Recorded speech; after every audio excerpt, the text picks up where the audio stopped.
the lowest season selling balikbayan boxes.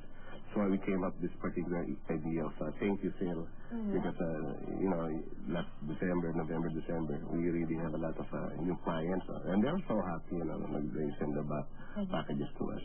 And now we thought of doing this thank you sale every January. It actually started last year only. Okay. And then we really lowered down our prices very, very low. When you say very, very low, how low is very, very low? Actually, yung standard boxes, yung regular balikbayan boxes, only $49 anywhere in the Philippines. Wow. And then the jumbo box, which usually sells for $75 to Metro Manila, is only $59. And I'm talking about anywhere in the Philippines. Wow. So talagang binaba nyo. Pero ano naman why will the people send boxes ng January na yung mga regalo nila napadala ng December? That's true. Actually, it's the time for them to clean up their garages, yung mga closet nila, or yung mga gifts na iba nila nagustuhan. Mga recyclables.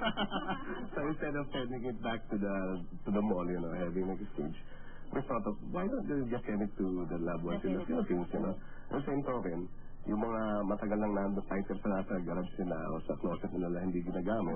And of course, mag-change of season na rin. They said, why don't they send it to the Philippines? How do you manage with such very low prices?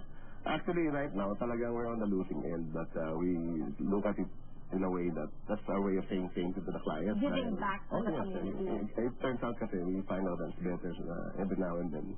Mas maganda magbigay kaya, So instead of them lagi kami pakabig, maganda every now and then magbigay. And that's the number flashing on your screen if you're interested. Kung bagong taon, ika nga, yung ibang mga taon, that's what you said, tama yun, naglilinis ng bahay. Kahapon, napag-usapan namin dito, feng shui, at sinabi ng feng shui practitioner na si Maria Villanueva, ang clutter daw, malas daw yan. Pagka mag-clutter ang bahay, kailangan talaging nililinis, niligtas. At kung ano man yung hindi na kailangan, send it back home to the Philippines.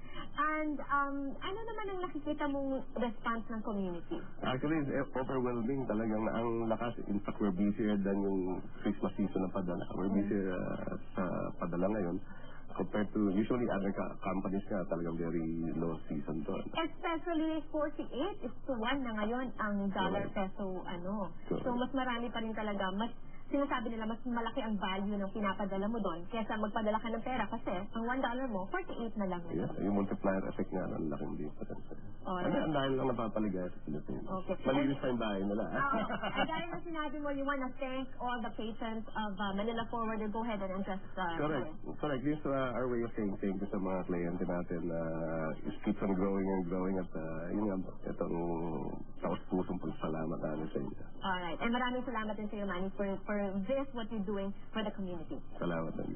Alright, so pagbabalik po ng Kababayan LA, makilala naman natin ang Intro Voice. Sikat na sikat po sa Philippines at ngayon nandito na rin sila sa Amerika.